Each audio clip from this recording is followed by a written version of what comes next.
அத்திகிரி அருளாளப் பெருமாள் வந்தார். ஆனை பரி தேரின் மேல் அழகர் வந்தார். கச்சிதனில் கண் கொடுக்கும் பெருமாள் வந்தார். கருதவரம் தரும் தெய்வப் பெருமாள் வந்தார். முத்தி மழை பொழியும் முகில் வண்ணர் வந்தார். மூலமென ஓலமிட வல்லார் வந்தார். உத்தரவேரிக்குள்ளே உதித்தார் வந்தார். உம்பரு தொழும் கடலுடையார் வந்தார் தாமே. அன்பர்கள் அனைவரும் 10 நாட்களும் வரதனுடைய வைபவத்தை அனுபவிக்க வேண்டும் என்பதுதான் நம்முடைய உயரிய நோக்கம். வையம் கண்ட வைகாசி திருநாள் என்று பெரியோர்கள் மகான்கள் இந்த மகோத்சவத்தை போற்றுகின்றார்கள். சாட்சாத் பிரம்மதேவரே துவஜாரோகணம் கொடியேற்றி நடத்தி வைத்த உற்சவமாம் வரதனுடைய உற்சவம். ஒரு கால விசேஷத்தில் பிரம்மதேவர் அஸ்வமேத மகாயக்கியம் செய்ய அந்த யாகத்தில் வரதன் ஆவிர்பவித்தார். வரதன் தியாகேசனாக தியாகராஜனாக ஆழ்வார்கள் ஆச்சாரியர்களை வளர்த்தெடுத்து சம்பிரதாயத்திற்கு தந்தருளி வளர்த்ததனால் பயன் பெற்றேன் என்று தன்னுடைய உள்ளத்தின் பூரிப்பை தன் திருமண்டலத்தில் வெளிப்படுத்துபவனாக சேவை சாதிக்கின்றார். தொண்டை மண்டலத்திற்கே தலைநகரமாக விளங்கக்கூடியது காஞ்சி கஷேத்திரம். அந்த காஞ்சி கஷேத்திரத்தில் 10 நாட்கள் வைகாசி மாசத்தில் வரதனுடைய பிரம்மோற்சவம் நடைபெறுகின்றது. இந்த பிரம்மோற்சவம் தனிச்சிறப்பு வாய்ந்தது. இந்த பிரம்மோற்சவத்தின் வைபவத்தை சுவாமி தேசிகன் தன்னுடைய திவ்ய பிரபந்தத்திலும் தன்னுடைய தேசிக பிரபந்தத்திலும் மேலும் ஸ்தோத்திரங்களிலும் அருளி செய்கின்றார். 2 வேளைகளிலும் காலை மாலை என்று 2 வேளைகளிலும் விசேஷமான வாகனங்களில் வரதனுக்கு புறப்பாடு ஏற்படுகின்றது. இந்த புறப்பாட்டில் சின்ன காஞ்சிபுரம் என்று அழைக்கப்படக்கூடிய விஷ்ணு காஞ்சியிலிருந்து புறப்பாடு கண்டருளி பெரிய காஞ்சிபுரமான அந்த சைவ காஞ்சி என்று அழைக்கப்படக்கூடிய பெரிய காஞ்சிபுரத்தில் கங்கை கொண்டான் மண்டபத்திற்கு சென்று தங்கி இளைப்பாரி மீண்டும் அங்கிருந்து புறப்பாடு கண்டருளி கோவிலுக்கு வரதன் எழுந்தருகின்றார். 2 வேளைகளிலும் ஏற்படக்கூடியதான ஒரு மிகப்பெரிய புறப்பாடு மகோத்சவம் 10 நாட்களில் வரதனுக்கு நடைபெறுகின்றது. மக்கள் இங்கே வந்து கூடியிருக்கின்றார். அதுவும் வரதனுக்கு வைபவத்தை காண்பிக்கக்கூடியது அவன் தன் உபயவேத பாராயணக்குள் முன்புறமும் பின்புறமும் விலட்சணமான ஸ்வரூபத்துடன் நல்ல விசேஷ அதிகாரிகள் வரதனுடைய உற்சவங்களில் அவனுக்கு கைங்கரியம் செய்கின்றார்கள். முன்புறம் திவ்ய பிரபந்தம், பின்புறம் வேத பாராயணம். இவை 2 நடுவிலே வரதன் குலுங்க குலுங்க குலுங்க 2 வெண்கொற்ற குடைகள் நடுவிலே அவன் எழுந்தெழுவது அந்த காட்சியை செய்வதற்கு நமக்கு காண கண்கோடி வரும். இன்றைய தினம் முதற்கொண்டு ஒரு நாளில் 2 வாகனங்கள் அந்த 2 புறப்பாடுகளில் நாம் அனுபவிக்க இருக்கின்றோம். நமக்கு ஏற்பட்டதான காலம் மிகவும் குறைச்சலான காலம். அந்த காலத்திற்குள்ளே நாம் அனைத்தையும் அனுபவிக்க வேண்டிய அவசரத்தில் இருக்கின்றோம். இன்றைய திருநாமம் சிகண்டி என்னும் திருநாமம். சிகண்டி என்றால் விசேஷமான அழகியதான திரு அபிஷேகத்தை உடையவன் என்பது பொருள்.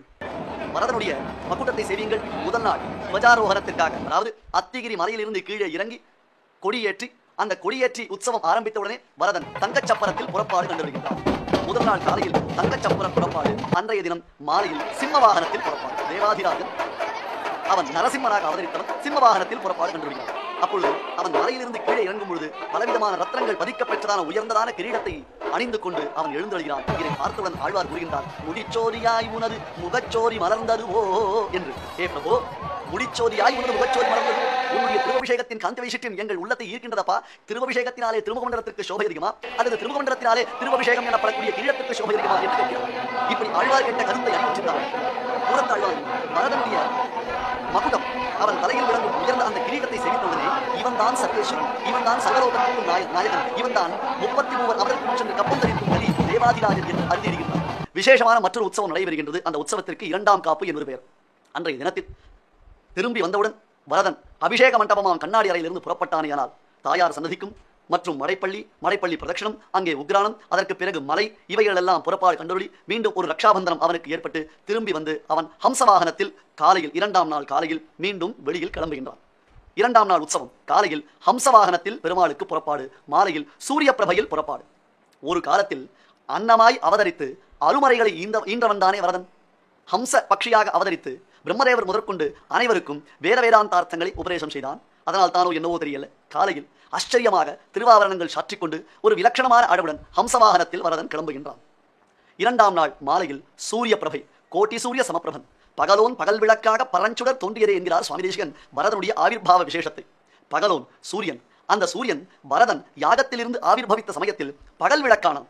ஆம், நல்ல வெளிச்சத்தில் மத்தியான வேளையில் ஒருவர் மெழுகுவர்த்தி ஒன்றை ஏற்றி நடு வீதியில் வைத்துவிட்டு இந்த மெழுகுவர்த்தி தான் இந்த வீதிக்கே வெளிச்சமளிக்கின்றது என்றால் அதை பார்த்து மற்றவர்கள் நகைக்க மாட்டார்களோ?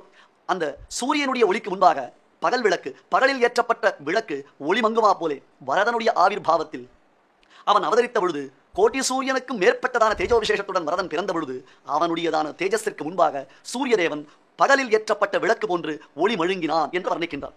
சாயங்காலத்தில் மஞ்சள் வெயிலில் தக தக தக தக தக தக என்று ஜொலிக்கக்கூடிய திருமேனி அழகுடன் சூரிய பிரபையில் வரதனுடைய புறப்பாடு. வைகாசி திருநாளில் 3ஆம் திருநாள் இந்த திருநாளுக்காகத்தான் உலகத்தில் அனைவரும் எதிர்பார்த்து காத்துக் கொண்டிருப்பார்கள். ஆம், இன்றைய தினத்தில் தான் பின் மாலை வேளையில் விடியற் காலையில் வேதாத்மா விஹகேஸ்வரா என்ற வேதஸ்வரூபனான கருடன் இந்த திருவடி தான் துயரது சுடரடி, இந்த திருவடியை அனைவரும் பற்றிக் கொள்ளுங்கள், இந்த திருவடி உங்களுக்கு சகலவிதமான மங்களங்களையும் வருஷிக்கும், இந்த திருவடிக்கு உத்தமமான திருநாமம் ஒன்று உண்டு, அந்த திருநாமத்தை தான் நீங்கள் அனைவரும் அனுசந்திக்க வேண்டும் என்று உலகத்தோருக்கு புலப்படுத்திக் கொண்டு துயரறு சுடரடியான வரதனுடைய திருவடிகளை தன்னுடைய திருக்கைகளில் ஏந்திக் கொண்டு கோபுர வாசலில் அவன் வெளிவரும் பொழுது வரதா வரதா வரதா என்று லட்சோபலட்சம் மக்கள் அங்கே எம்பெருமானை செவிக்கின்றார்கள். வைகாசி திருநாளில் 3ஆம் திருநாள் காலையில் கருடோத்சவம். பரதனுடைய கருட சேவை என்றால் அது பிரிட்டிஷ் ஆட்சி காலத்திலேயே அந்த ஜில்லாவிற்கு விடுமுறை அளிக்கப்பட்ட தினமாக கொண்டாடப்படுகின்றது. அவ்வளவு பெருமை வாய்ந்ததாம். ஆங்கிலேய கலெக்டர்கள் மற்றும் துரைகள் அவர்கள் எல்லாரும் வந்து வரதனுடைய கருட சேவை மகோத்சவத்தை சேவிப்பார்களாம். தியாகபிரம்மம் முதலிய பெரியோர்களும் வரதனுடைய கருட சேவை மகோத்சவத்தை போற்றி தங்கள் கீர்த்தனைகளில் பாடியுள்ளார்கள். ஒரு கால விசேஷத்தில் சுமார் 300-350 ஆண்டுகளுக்கு முன்பாக சோழசிம்மபுரத்தில் தொட்டையாச்சாரியர் என்னும் பெரியவர் இருந்தார். அவர் வருடந்தோறும் இந்த உற்சவத்தை சேவிக்காமல் இருந்ததே இல்லையா. வருடா வருடம் வந்து இந்த உற்சவத்தை சேவிப்பார். காலக்கிரமத்தில் அவருக்கு வயதாகிவிட்டது. வயதானபடியினாலே சோழசிம்மபுரம் என்று அழைக்கப்படக்கூடிய சோழிங்கபுரத்தில் இருந்து காஞ்சிபுரத்திற்கு வந்து வரதனை சேவிக்க முடியவில்லை. அதிலும் குறிப்பாக 3ஆம் திருநாளான கருட சேவையை அவராலே சேவிக்க முடியவில்லை.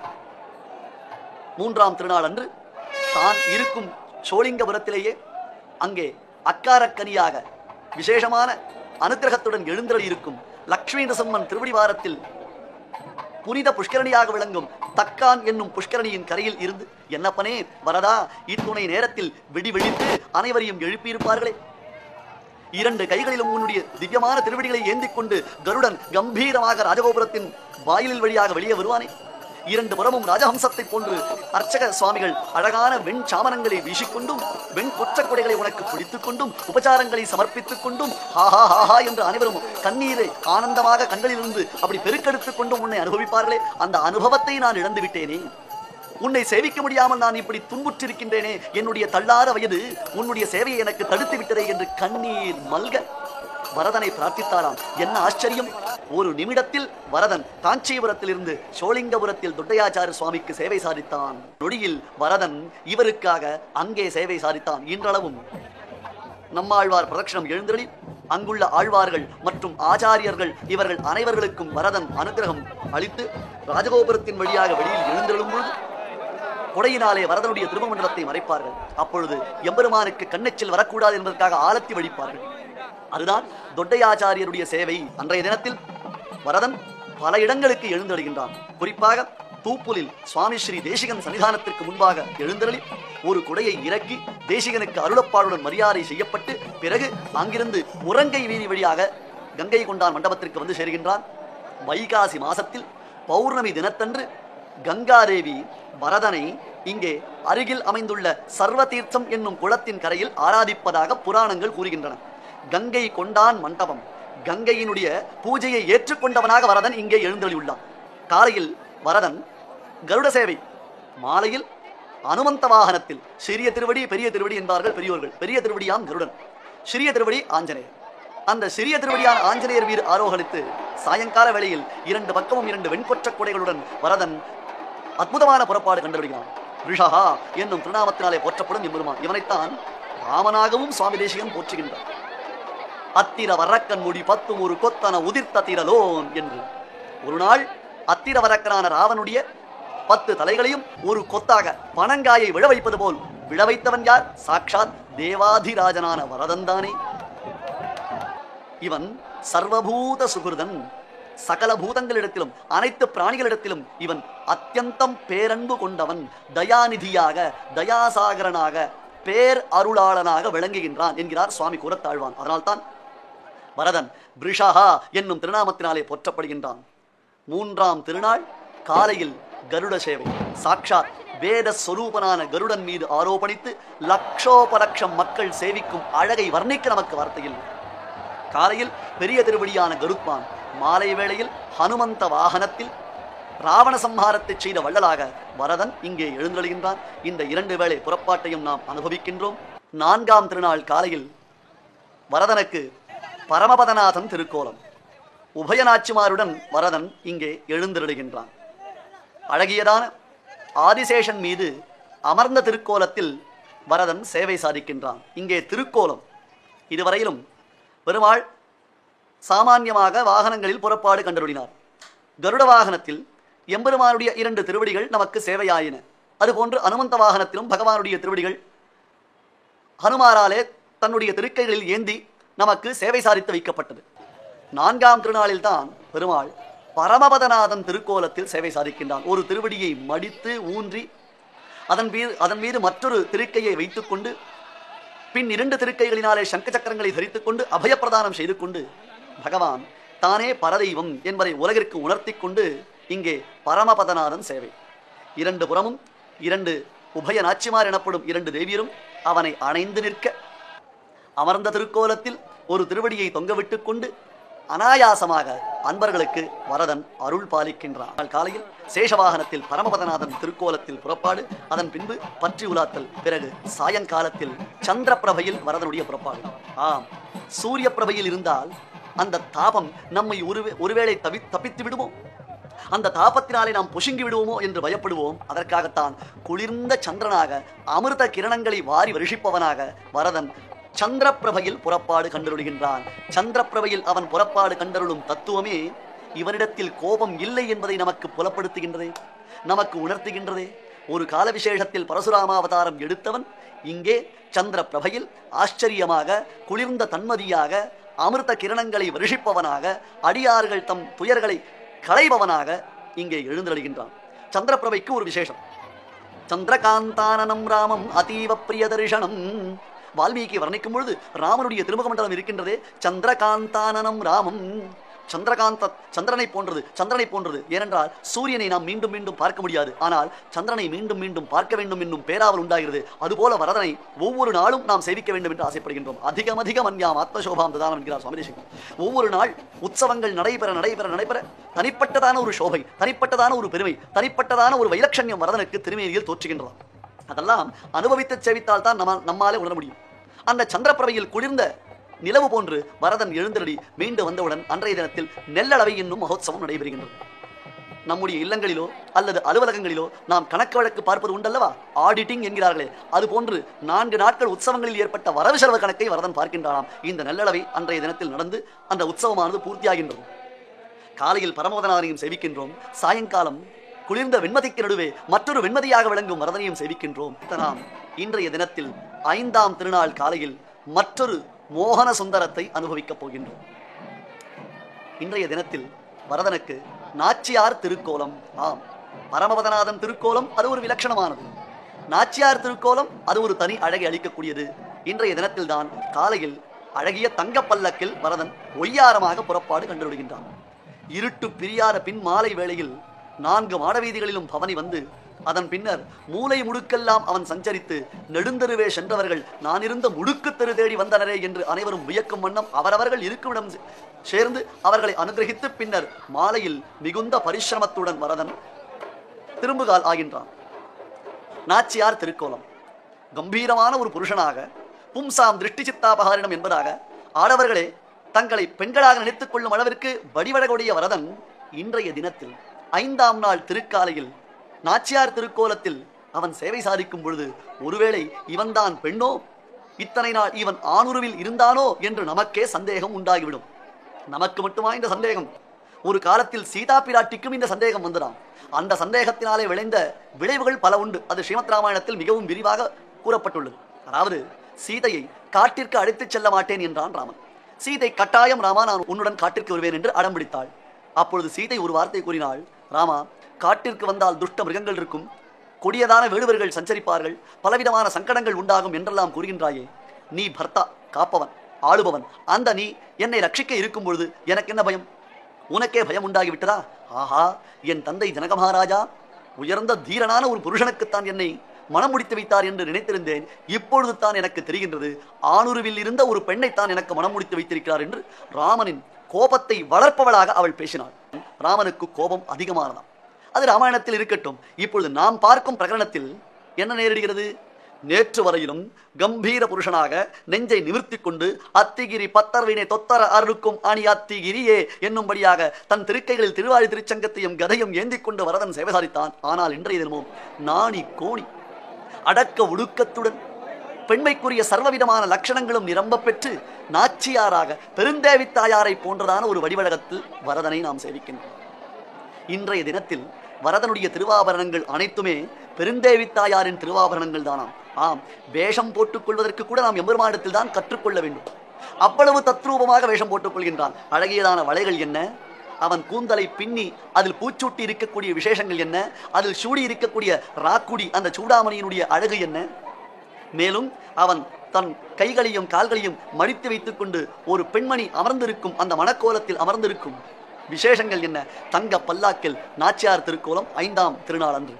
பிறகு சாயங்காலத்தில் யாழி வாகனத்தில் புறப்பாடு. காலையில் புறப்பாடு கண்டருடைய களைப்பு சிறிதும் தோற்றாமல், அந்த களைப்பே தெரியாமல் பல பல பல பல பல என்று திருமேனியில் திருவாபரணங்கள் துலங்க யாழி வாகனத்தில் சாயங்காலம் புறப்பாடு.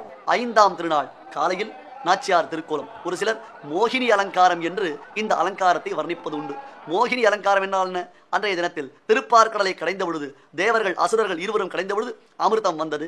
அந்த அமிர்தத்தை யாருக்கு அளிப்பது என்ற சிக்கல் எழுந்த பொழுது கண்ணன் அழகான மோகினி வடிவு கொண்டு அசுரர்களை மயக்கி பிறகு அந்த அமிர்தத்தை தேவர்களுக்கு அளித்தான் அல்லவா. பெண்ணாகி அமுதூட்டும் பெருமாள், பெண்ணாகி அவனே மோகினியாக பிறந்து அமுதூட்டும் பெருமாளாக அவன் எழுந்தருளினானே. அதனாலே மோகினி அவதாரம் என்றும் கூறுவது உண்டு. மோகினி அலங்காரம் அல்லது நாச்சியார் திருக்கோலம் என்று சம்பிரதாயபரமாக கூறுவதும் உண்டு. காலையில் நாச்சியார் திருக்கோலம், சாயங்காலத்தில் யாழி வாகனத்தில் புறப்பாடு. 6ஆம் திருநாள் வரதன் வேணுகோபாலன் திருக்கோலத்தில் சேவை சாதிக்கின்றான். இந்த திருக்கோலத்தில் மனதை பறிகொடுத்துத்தானே சுவாமி ஸ்ரீ தேசிகன் யாதவாபியுதயம் என்று கண்ணன் விஷயமான மகாகாவியத்தை சம்ஸ்கிருதத்தில் அருளி செய்தார். 2 கால்களையும் எதிரெதிராக வைத்துக் கொண்டு கண்ணன் குழலூதும் அழகு நம் உள்ளங்களை கொள்ளை கொள்கின்றது. அதராகித சாருவம்ச நாடாக அவன் அதர பல்லவத்தில் வைக்கப்பட்டதான புல்லாங்குழல், அந்த புல்லாங்குழலில் அழகாக அசைந்தாடக்கூடிய கருவண்டு போன்றதான ரத்தின கற்கள், அவன் சுருண்டிருந்த குழல் தாழ்ந்த திருமுகத்தின் வழியாக அவன் குழல் ஊதுகின்றானே.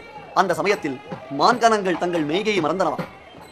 தங்கள் வாயில் வைத்ததான புற்களையும் அவைகள் கடிக்காமல், அப்படியே செவிகளை அசைக்காமல், வாலசைக்காமல், உடம்பசைக்காமல் சித்திரத்தில் எழுதப்பட்டதை போன்று நின்று கண்ணனுடைய புல்லாங்குழல் இனிமையில் தங்களை பறிகொடுத்தனவாம். மகுடாலம்பி மயூர பிஞ்சமாலாக அருகே சென்று செவித்து பாருங்கள்.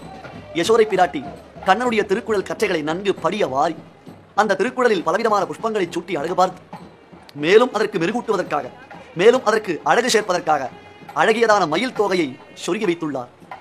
2 பக்கமும் பக்தர்கள் வெண் சாமரங்களையும் திருவாலவட்டமாம் விசிறிகளையும் கொண்டு வீசும் பொழுதும், அனந்த சலசிலிருந்து சிலு சிலு சிலு என்று வீசக்கூடியதான காற்று மேலே படும் பொழுதும் மயில் தோகை சுழன்று சுழன்று பல இடங்களிலும் பல திசைகளிலும் அது சுழன்று கண்ணனுடைய திருமுடிக்கே அழகான காந்தி விசேஷத்தை அளிக்கின்றது. மகுடாலம்பி மயூர பிஞ்சமாலாக ஹரிநீல சிலா விபங்க நீலாக இந்திர நீலம் ஒத்து இருண்ட குஞ்சியும் என்று வர்ணிக்கின்றார் கம்பநாட்டாழ்வார். இந்திரநீலக்கல்லை ஒத்ததான கண்ணனுடைய திருமேனி அழகு நான் மரணவரும் தருவாயில் பிரதிபாசந்து மமாந்திம பிரயாணம். என்னப்பனை வரதா, பிராணப்பிரயாண சமயம் எனக்கு மரணம் ஏற்படக்கூடிய சமயத்தில் நீ கண்ணனாக இவ்விதம் சேவை சாதிக்க வேண்டும். இதோ இஷ்டமான பசுக்கள் தங்கள் நாக்கினாலே உன் திருவடியை ஸ்பரிசிக்கின்றன, கன்றுகளோ உந்தன் திருமுகமண்டலத்தை நோக்குகின்றன. இதை பார்க்கும் பொழுது வேதமும் உபதேசமும் உனக்கு கிருஷ்ணாவதாரத்தில் கைங்கரியம் செய்வதற்காக பசுக்களாகவும் கன்றுகளாகவும் பிறந்தனவோ என்னும்படியாக தோன்றுகிறதே என்கிறார் சுவாமி தேசிகன். 10 நாட்கள் வரதனுக்கு நடக்கக்கூடிய பிரம்மோற்சவத்தில் எந்த உற்சவத்திற்கு அழகு அதிகம்? ஒவ்வொரு உற்சவத்திற்கு ஒவ்வொரு விதமான விசேஷங்கள் விலட்சணங்கள் உண்டு. ஆனால் அவன் கண்ணன் கரிகிரி மேல் நின்று அனைத்தும் காக்கின்றானே என்னும்படியாக வரதன் வேணுகோபாலன் திருக்கோலத்தில் சேவை சாதிக்கின்றான் என்றால் திருவாயர்பாடியை போன்றதொரு நிலை காஞ்சிபுரத்தில் அன்றைய தினம் அனைவருக்கும் உண்டாகின்றது.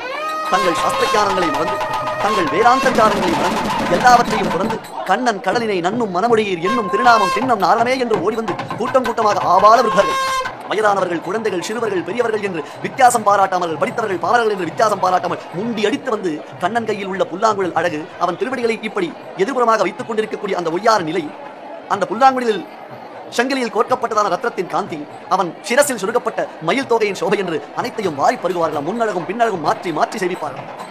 காலையில் வேணுகோபாலன் திருக்கோலம், சாயங்கால வேளையில் கஜேந்திர வரதனாக ஆணைக்கு அன்று அருள் ஈன்றவனாக வரதன் ஆணைபரி தேரின் மேல் அழகர் வந்தார் என்று ஆணை நம்பிரான் மீது ஆரோகணித்து கங்கை கொண்டான் மண்டபத்தையும் தாண்டி ஏகாம்பரேஸ்வரர் கோவிலின் வாயிலின் முன்பாக ஏஷல் எனப்படும் ஒரு ஒய்யாளி சேவையை அனுபவிக்கின்றார். முன்னும் பின்புமாக ஸ்ரீபாதம் தாங்குபவர்கள் வெகு வேகமாக வரதனை எழுந்தருள பண்ணுவார்கள். ஒரே உற்சாகம், எங்கும் ஹோ ஹோ ஹோ ஹோ வரதா வரதா வரதா என்னும் பேரிரைச்சல் தான் கேட்குமா. முன்னாடியும் பின்பாகவும் பலமுறை ஓடிவந்து பிறகு எம்பெருமானுக்கு ஆலத்தி வழித்து அவனை கொண்டாடுகின்றார்கள். காலையில் வேணுகோபாலன் திருக்கோலம், அதன் பிறகு பற்றி விழாத்தல், அதன் பிறகு திருமஞ்சனம், பிறகு மாலையில் யானை வாகனம். நாம் மனமுருகி அவனை வேண்டினோமேனால் நம்முடைய வல்வினைகளையும் வெட்டி சாய்ப்பவன், நம்முடைய பாவங்களையும் பரமாத்மா வெட்டி தள்ளி விடுவான். அந்த பாவங்கள் ஒழிந்து விட்டது என்றால், அவனை அடைவதற்கு நமக்கு தடங்கலாக உள்ள பாவங்கள் அனைத்தும் வெட்டி சாய்க்கப்பட்டது என்றால், இங்கே கஜேந்திராழ்வானை ரட்சிப்பதற்காகத்தானே அறகுறைய தலைவரைய ஓடி வந்து தன் சக்கராயுதத்தை பிரயோகம் செய்து முதலையை துணித்தான். பாகவதோத்தமனான கஜேந்திராழ்வானின் கால் பற்றியதனாலே முதலைக்கும் நல்லது ஏற்பட்டது. அதைத்தான் சுவாமி தேசிகன் கூறுகிறார், ஏ பிரபோ, அதே நீ உன்னுடைய வேகமான வாகனமான கருத்மானும் தற்பொழுது அதே நிலையில் இருக்கின்றான். உன் கையில் உள்ள சக்கராயுதமோ கூர்மழுங்காமல் இருக்கின்றது. அன்றைய தினத்தில் ரட்சிக்கப்பட்டது யானை, இன்றைய தினத்தில் ரட்சிக்க வேண்டியது என்னை. அவ்வளவுதானே வித்தியாசம். ஏன் நீ காப்பாற்றக்கூடாது என்று வரதராஜ பஞ்சாசத்தில் கேட்கிறார். அதுபோன்று உத்தமமான கர்த்தா என்னும் திருநாமத்தினாலே விளங்கும் வரதனை காலையில் வேணுகோபாலன் திருக்கோலத்திலும் மாலையில் கஜேந்திர ரக்ஷன் அவசரமான யானை நம்பிரான் மீது ஆரோகணித்த திருக்கோலத்திலும் நாம் சேவிக்கின்றோம். அவன் நம்முடைய பாவங்களை வெட்டி சாய்க்கட்டுமே. ராமருக்கு திருத்தேர் உண்டு ஒடுவூரில், மற்றும் திருவள்ளிக்கேணியில் பார்த்தசாரதி பெருமாள் திருத்தேரில் எழுந்தருளினான். பார்த்தசாரதியை தேரில் தானே நாம் சேவிக்க வேண்டும். ரங்கநாதனுக்கு வருடத்தில் பல முறைகள் திருத்தேர் உற்சவம் நடைபெறுகின்றன. இப்படி ஒவ்வொரு எம்பெருமான்களுக்கும் திருத்தேர் உற்சவம் என்பது மிகவும் விலட்சணமானது. தேர் இல்லாத திருநாளா என்பார்கள் பெரியோர்கள்.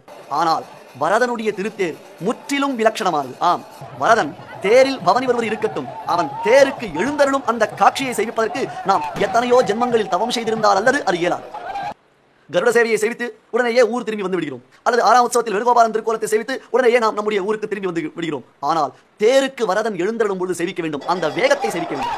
அபிஷேக மண்டபத்திலிருந்து புறப்பாடு கண்டு நேராக சுவாமி தேசிகன் சன்னதி வாசலுக்கு வந்து தேசிகனுக்கு அருளப்பாடிட்டு மரியாதையான பின்பு அப்படி திரும்பி நின்றானியானார். தெள்ளியார் பலர் கைதொழும் தேவனார் வள்ளல் மாலிருஞ்சோலை மணாளனார் என்று மகான்களினாலே மங்களாசாசனம் விடப்பட்டு உடனேயே வெகு வேகத்துடன் மூறி நிமிர்ந்து முழங்கி புறப்பட்டு போதுமா போல என்னும்படியாக அவன் வெகு வேகத்துடன் 2-3 மைல் தொலைவில் உள்ளதான தேரடிக்கு வந்து அங்கே சிறிய திருவடியாம் ஆஞ்சநேயருக்கு மரியாதைகள் ஆன பிறகு கோப்புடைய சீரிய சிம்மாசனமாம் மிக உயர்ந்த திருத்தேரின் மீது ஏறி அமர்ந்தானேயானால் யாம் வந்த காரியம் ஆராய்ந்து அருளுவார். உங்கள் வாழ்நாளில் ஒரு முறையாவது கட்டாயம் சேவிக்க வேண்டிய உற்சவம் ஒன்று உண்டு என்றால் அது வரதன் தேருக்கு எழுந்தலும் இந்த மகோத்சவம் தான், இந்த வைபவம் தான். சென்று கொண்டே இருக்க வேண்டும், நின்று சேவிக்க முடியாது. இதைத்தான் பராசரப்பட்டர் பகவத ஸ்தோராய நமஹ என்றாரோ. எம்பெருமானே உனக்கு நமஸ்காரம் அல்ல, உன்னுடைய வேகத்திற்கு தான் நமஸ்காரம் என்றார்.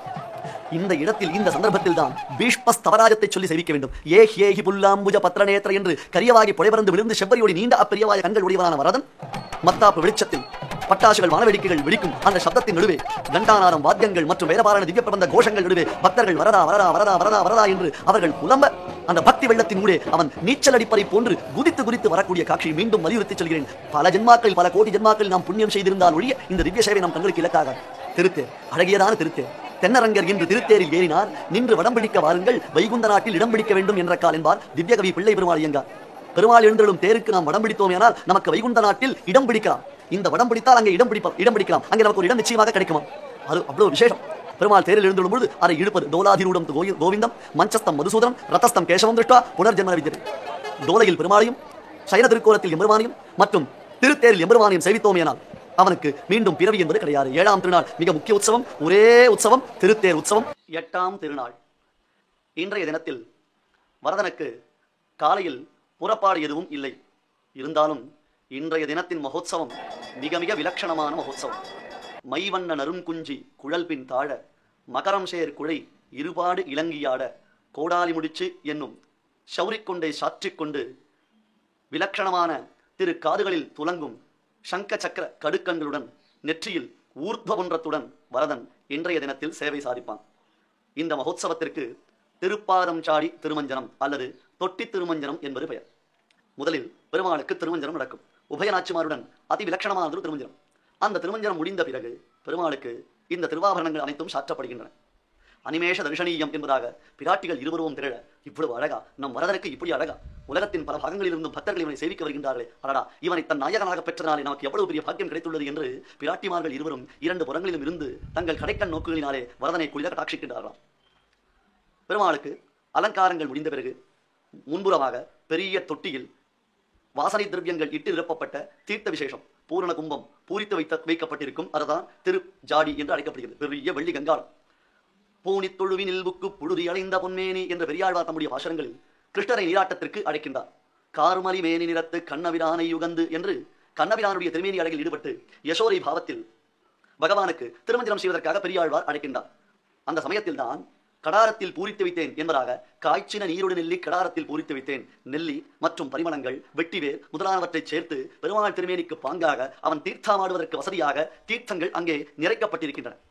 அந்த தீர்த்தத்தில் பெருமாளுக்கு திருமஞ்சனம். மற்ற நாட்களில் பெருமாள் ஒரு ஆசனத்தில் எழுந்தளிருக்க அர்ச்சக பரிசாரக சுவாமிகள் சங்கதாரை பத்மதாரின் மூலமாகவும் கலசங்கள் மூலமாகவும் திருமேனியில் தீர்த்தம் சேர்ப்பார்கள். ஆனால் திருப்பாரஞ்சாடி திருமஞ்சன தினத்தில் மட்டும் பெருமாளுக்கு முதலில் விசேஷ திருமஞ்சனம் ஆகி அதன் பின்னர் அவனை அர்ச்சகர் சுவாமிகள் 2 திருக்கைகளிலும் எழுந்தருள பண்ணி வைத்துக் கொண்டு கைத்தல சேவையாக அவனை முன்னே எழுந்தருள பண்ணி அந்த பெரும் சாடியில் பெரும் வெள்ளிச்சம்பாளத்தில் அவன் திருவடிகளை மட்டும் நனைத்து பக்தர்களுக்கு அவனுடைய பரிபூர்ணமான அழகையும் காண்பித்து அங்கே ஆரத்தி வடித்து மீண்டும் உள்ளே எழுந்தருள பண்ணுவார்கள். இது ஒரு விசேஷம். காலையில் மாலையில் குதிரை நம்பினான் மீது வரதன் ஆரோகணித்து எழுந்தழுகின்றான். குதிரை வாகனத்தில் வேடுபரி உற்சவம் நடக்கின்றது. இன்றைய தினத்தில்தான் திருமங்கையாழ்வாருடைய பெரிய திருமொழி வாடினேன் வாடி என்னும் பாசம் அனுசந்தானம் ஆகின்றது. திருமங்கையாழ்வார் தான் கப்பம் கட்டுவதற்காக வைத்திருந்ததான பணத்தை எல்லாம் பாகவத ததியாராதனத்தில் செலவழித்து விட்டார். இதனால் வெகுண்ட அரசன் ஆழ்வாரை சிறைப்படுத்தினான். சிறையில் இருந்த ஆழ்வார் தம் சொப்பனத்தில் வரதன் தோன்றி வேகவதி ஆற்றின் கரையில் இந்த இடத்தில் உமக்கு தேவையான புதையல் இருக்கின்றது, அதனை அரசனிடத்தில் நீர் அளித்து விடுதலையாக வேண்டியது என்று கூற மறுநாள் தான் கண்ட சொப்பனத்தை அரசனிடத்தில் ஆழ்வார் கூறி வேகவதியில் வரதன் குறிப்பிட்ட இடத்தில் தோண்டி பார்க்க அங்கே புதையல் இருக்க கண்டு இவருடைய தெய்வாம்சத்தை உணர்ந்து அரசனும் அவர் அடிபணிந்தான். இன்றும் வரதன் தான் ஆழ்வாருக்கு அனுகிரகம் செய்தான், தனக்கு புதையல் எடுத்து அளித்தான், நிதியை பொழியும் முகிலாக வரதனே விளங்குகின்றான் என்பது தோற்றும்படியாக திருமங்கை ஆழ்வார் தன்னுடைய திருக்கையில் புதையலை வெளிப்படுத்துவதாக ஒரு சிறு முடிச்சு பொன் முடிச்சு தங்க முடித்துடன் இத்திருத்தலத்தில் சேவை சாதிக்கின்றார். மற்ற விதேசங்களில் சேவிக்க முடியாத விலட்சண அழகு. அந்த திருமங்கை ஆழ்வார் வரதனை வழிமறித்து அவருடைய சத்திர சாமர திருவாபரணங்களை தான் பெற்று இவன் சாதாரண ஒரு அரசுகுமாரன் என்று நினைத்து பிறகு பகவானாலேயே மந்திரோபதேசம் செய்விக்கப்பட்டு நன்றுதான் கண்டீர் நஞ்சு நம்முடைய வினைக்கு நாராயணா என்னும் நாமம் என்று திரு அஷ்டாட்சர மந்திரத்தின் பெருமையை பெரிய திருமொழி என்னும் திவ்ய பிரபந்தமாக அருளி செய்கிறார். வேடுபரி உற்சவம் குதிரை வாகனத்தில். அதன் பின்னர் கங்கை கொண்டான் மண்டபத்திற்குள்ளே அருகில் ஏகாம்பரேஸ்வரர் திருக்கோயில் நடுவில் அமைந்ததொரு மண்டபத்தில் குடைகளை இறக்காமல் 2 குடைகளையும் இவ்விதமாக 2 குறுக்குகளாக பிடித்துக் கொள்ள அது நடுவே பெருமாள் ஊசல் ஏசல் என்னும்படியாக முன்னும் பின்புமாக அவன் எழுந்துள்ளவர் ஒரு அலாதியான அழகு. இப்படி 8ஆம் திருநாளில் திருப்பாரஞ்சாடி திருமஞ்சனம் மற்றும் குதிரை வாகனம் திருமங்கையாழ்வார் அவருடையதான பாசுரத்தின் அனுசந்தானம் சன்னிதானத்தில் விசேஷமாக நடைபெறுகின்றது. 9ஆம் நாள் காலையில் ஆழ்மேல் பல்லக்கில் வரதன் ஒய்யாரமாக உபயநாச்சிமார் இல்லாமல் கங்கை கொண்டான் மண்டபத்திற்கு எழுந்தெழுகிறான். உபயநாச்சிமாருக்கு இந்த விஷயம் தெரியாதாம். பெரியவர்கள் முதல் சிறுவர்கள் வரையிலும் அனைவரும் ஆனந்திக்கும் பரமரசாவகமான உற்சவம் 9ஆம் திருநாள் ஆழ்மேல் பல்லக்கு மகோத்சவம். பல போர்வைகளை போர்த்துக் கொண்டு யாருக்கும் தெரியாமல் பெருமாள் புறப்பாடாம். அதாவது பெருமாள் எதையோ தொலைத்து விட்டார், எங்கு தொலைந்தது என்று தெரியவில்லை. அதை தேடி வருவதற்காக இவர் கிளம்பி செல்ல இவர் தங்களை விட்டு சென்றதனாலே எங்களை காட்டிலும் மற்றொரு தேவியார் இருக்கின்றார் போலும், அவளை பார்ப்பதற்குத்தான் பெருமாள் இங்கிருந்து நம்மை விட்டு சென்றிருக்கிறார் என்று பிராட்டிமார்கள் இருவரும் பிரணய ரோஷத்தால் குமுற பெருமாள் வந்து பகுப்பிரயாசை செய்து அவர்களை சமாதானப்படுத்தும் உற்சவம் இது ஆழ்மேல் பல்லக்கு உற்சவம். போர்வை சாத்திக் கொண்டு கங்கை கொண்டான் மண்டபத்திற்கு எழுந்தல அங்கே போர்வை களைதல் மகோத்சவம் நடைபெறுகின்றது. வையாடியாக முன்பும் பின்பும் ஸ்ரீபாரன் தாங்கிகள் வெகு வேகமாக பெருமாளை எழுந்தள்ள பண்ண ஒவ்வொரு முறை சென்று திரும்பிடவுடன் ஒரு போர்வை களையப்பட்டு மங்களஹாரத்தியுடன் வரதன் ஜொலிக்கின்றார். இவ்விதமாக பல போர்வைகள் களையப்படுகின்றன. பெருமாள் விஸ்ராந்தியாக திரும்பி எழுந்தெழுகிறார். அந்தோ பரிதாபம்!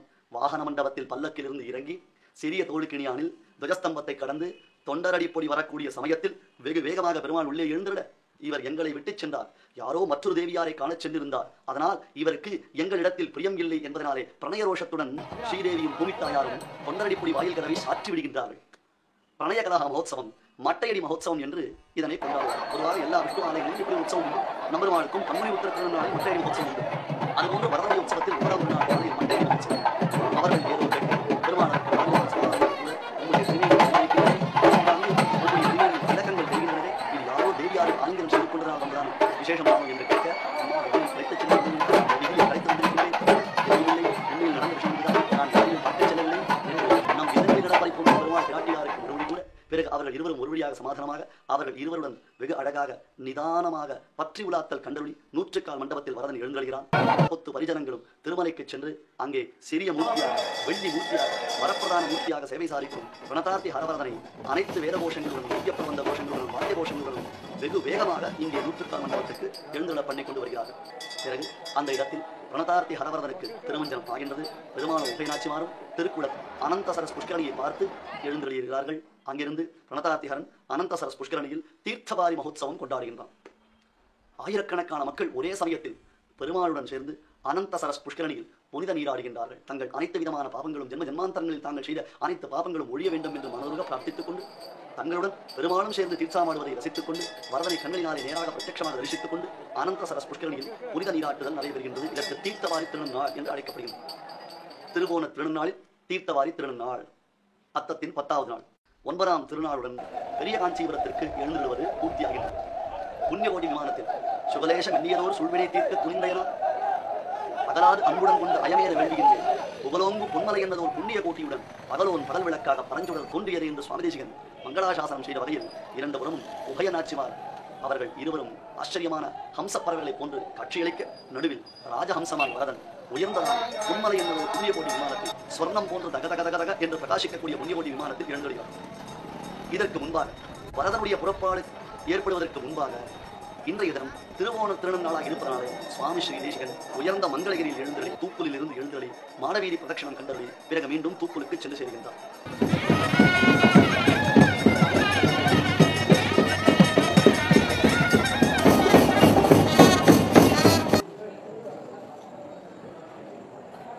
நேராக தூப்புலில் எழுந்தொழி அங்கே தரிசன தாம்பூலத்துடன் சுவாமி தேசிகோத்தமனாலே வரவேற்கப்பட்டு அவருக்கு அனுக்கிரகம் செய்து பிறகு ஆங்காங்கு பல இடங்களில் மண்டபக்கப்படி ஆகி பின் மாலை வேளையில் தான் திரும்புகாரை ஏற்படும். அந்த சமயத்தில் வரதனுடன் அனுயாத்திரை செய்வது என்பது நம்முடைய புண்ணியங்களை பன்மடங்கு விருத்தி செய்யக்கூடியது. இரவு நிசப்தமாக ஊரே உறங்கும் வேளையில் உடல் திருச்சின்ன சப்தம் தவிர்த்து மற்ற சப்தங்கள் நம் காதில் விழாது. பெருமாளை எழுந்தொழப்படும் அந்த ஸ்ரீபாலன் தங்கியுடைய ஹோஹோ இறைச்சல் பிறகு அனுயாத்திரையாக உண்மையும் பெண்மையும் செல்லக்கூடியதான வேரப்பிரபந்த திவ்யபாலன பூர்த்தியும் இந்த சுகி சுபகமான வேத வாக்கியங்களும் திராவிட மலைகளும் நம் செவிக்கும் நம்முடைய மனத்துக்கும் ஆனந்தத்தை அளிக்கும். இந்த ஒரு நாளில் நாம் அனுயாத்திரை செய்தோமையானால் 1000 யுகங்கள் வரதன் பின்பு அனுயாத்திரை செய்த பலன் நமக்கு கிடைக்கும். அந்த பாக்கியம் நமக்கு பெற வேண்டும். அந்த பாக்கியத்தை எம்பெருமான் வரதன் நமக்கு அருள வேண்டும். 9ஆம் திருநாள் தீர்த்தவாரி திருநாள்.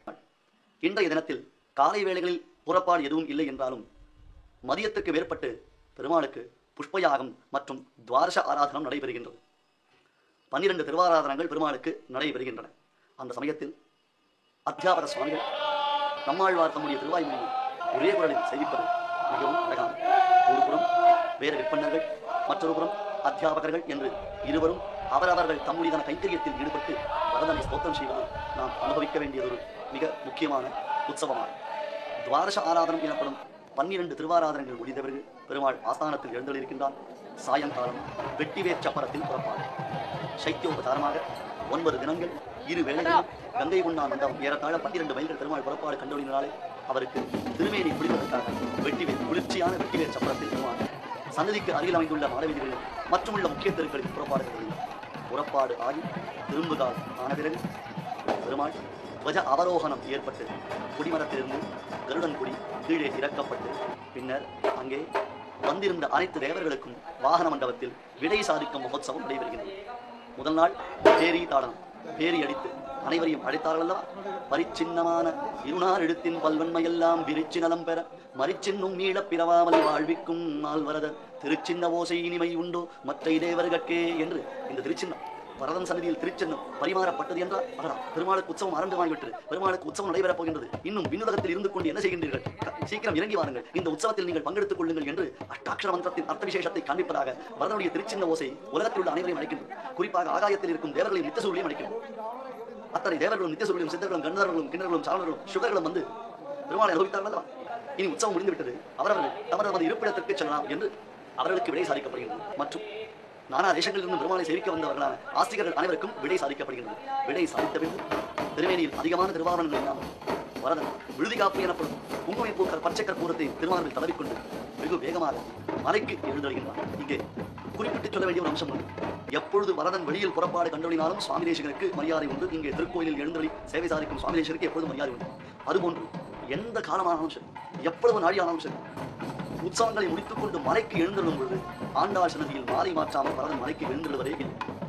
ஆண்டாள் சன்னதி சற்றே வசனமாக அமைந்திருக்க கீழே வரதன் சேவசாரிக்க ஆண்டாளின் திரு அடிக்கு நேராக வரதனுடைய திருமொழி இருப்பதை போன்ற ஒரு பாவனையுடன் நாம் அங்கே சேவிக்க வேண்டும். அவள் சூடிக்கலைந்த மாலையை தான் பெற்று தன்னை தன்யனாக நினைத்துக் கொண்டு பரமாத்மா வரதன் விளங்குகின்றான். அவன் பிரதிதா புகழ்மிக்க பேராளனாக இங்கே கணக்கிடப்படுகின்றான். திருமார்பில் வைஜெயந்தி மாலை மற்றும் திருமார்பில் மகாலட்சுமி, நாபீகமலத்தில் பிரம்மா, வாக்குகளில் வேதம், இத்தனை மங்களங்கள் நிறைய பெற்றிருந்தால் கூட ஊராதேவி சூடிக்கலைந்த பரிமளம் மிகுந்த திருமாலையை தன் தோள்களில் தாங்கிக் கொண்டு தான் பெருமாள் மகாதிகாரத்தை தான் பெற்றதாகவும் மங்களங்களை எல்லாம் அனைவருக்கும் தான் திருப்தி செய்பவனாகவும் தன்னை நினைக்கின்றான். பிரதிதா என்னும் திருநாமம் தனக்கு தற்பொழுது தான் பொருளுடைத்தாக விளங்கியதாக அவன் கருதுகின்றான். வரதன் மலைக்கு எழுந்துள்ள பொழுது ஆண்டாள் சன்னதியில் மாலை மாற்றிக் கொண்டு தான் மலைக்கு எழுந்துள்ளான். அதுபோன்று திருவண்ணாடி பிரதட்சணம் மலையில் வையமாளிகை பிரதட்சணம் 2 முறை பிரதட்சணமாகி வெகு வேகமாக உள்ளே எழுந்துள்ள பின்னர் பூர்ணகும்ப புரோக்ஷணங்கள் முதலானவைகள் நடைபெற்று உற்சவமானது பூர்த்தியாகின்றது. இவ்விதமாக வையம் கண்ட வைகாசி திருநாள் 10 தினங்கள் மகோத்சவத்தினுடைய பூர்த்தி. அதன் பின்னர் அவரவர்கள் தங்கள் இல்லங்களுக்கு சென்று 10 நாட்களில் தாங்கள் அனுபவித்த அனுபவங்களையே பொதுபோக்காக பேசுகின்றார்கள். பிரம்மோத்சவ வைபவத்தை நாம் 10 நாட்களாக கண்டுபிடித்தோம். பிரம்ம தேவரினாலேயே நடத்தப்பெற்ற மகோத்சவம். கடைவெள்ளிக்கிழமை தாயாருடைய புறப்பாடு முடிந்து பிறகு செல்வர் உற்சவம் ஏற்பட்டு அதன் பின்னர் சேனை முதலியார் உற்சவம் அவருடைய புறப்பாடுகள் முடிந்து அங்குரார்ப்பணம், துவஜாரோகணம் முதலானவைகள் கிரமமாக பாஞ்சராத்திர ஆகம வழிப்படியாக வரதன் சன்னிதானத்தில் வருடந்தோறும் ஹஸ்தத்தில் ஆரம்பித்து சிரவணத்தில் தீர்த்தவாரி மறுநாள் துவஜ அவரோகணம் கொடி இறக்கத்துடன் பூர்த்தியாகின்றது. இந்த உற்சவத்திற்கு ஈடு இணை கிடையாது என்பதாக அனைவரும் கொண்டாடுகின்றார்களே, ஆகினால் தான் வரதன் பிரதிதா என்று கொண்டாடப்படுகின்றான். எத்தனையோ க்ஷேத்திரங்களில் நடந்தாலும் வரதனுடைய உற்சவத்திற்கு ஒரு தனி வைபவம், எத்தனையோ உற்சவங்கள் நடந்தாலும் வரதன் தன்னுடைய உற்சவத்திற்கு ஈடு இணை உண்டோ என்றெல்லாம் கேட்கின்றார்களே, அதனால் தான் அவனை பிரதிதா என்னும் திருநாமத்தினாலே நாம் போற்றுகின்றோம். அன்பர்களே, வைகாசி திருநாள் காஞ்சி வரதர் பிரம்மோத்சவ சிறப்பு நிகழ்ச்சியிலிருந்து நாம் விடை கொள்கின்றோம்.